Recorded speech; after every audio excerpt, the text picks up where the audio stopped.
இது இந்த WD-40 வண்டிக்கு செயின் லூபா யூஸ் பண்ணா மைலேஜ் குறையும், ஏன் செயின் ஸ்ப்ராக்கெட்டே போயிருமா? எனக்கு ஒண்ணுமே புரியல. அதுதானப்பா எனக்கும் புரியல.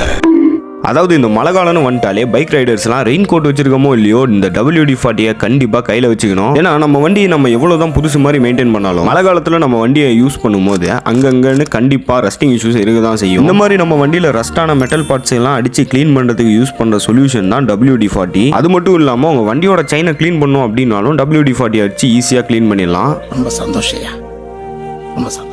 ஸ்டார்டிங்கில் இந்த WD-40 உங்கள் வண்டியோட செயின் லூப் பண்ணுறதுக்கு யூஸ் பண்ண முடியாதுங்கிற மாதிரி சொல்லியிருப்பேன். அதுக்கான காரணம் இந்த வீடியோவில் பார்த்தீங்கனாலே உங்களுக்கு நல்லா புரியும். அது ஏன் நான் இந்த வீடியோவில் தெரியுற இந்த ப்ரஷை யூஸ் பண்ணி தான் என் பைக் செயினை நான் க்ளீன் பண்ணுவேன். இந்த ப்ரஷ்ஷில் இருக்க க்ரீஸ் எல்லாம் நான் WD-40 அடிச்சதும் எப்படி கரைஞ்சி ஊற்றுதுன்னு நீங்களே பாருங்கள். அதனால் இது மாதிரி டீக்ரீஸ் பண்ணுற ஒரு சொல்யூஷனை நம்ம பைக் செயினுக்கு லூப்ரிகண்டாக யூஸ் பண்ணும்போது நம்ம பைக் செயினில் இருக்க பழைய லூப்ரிகண்ட்டும் சேர்ந்து கரைஞ்சி போய் நம்ம செயின் ரொம்பவுமே ட்ரை ஆயிரும். இதனால் உங்கள் வண்டி மைலேஜ் கம்மியாகிறது மட்டும் இல்லாமல் உங்கள் வண்டியோட செயின் ஸ்ப்ராக்கெட் லைஃபும் ரொம்பவுமே கம்மியாயிரும்.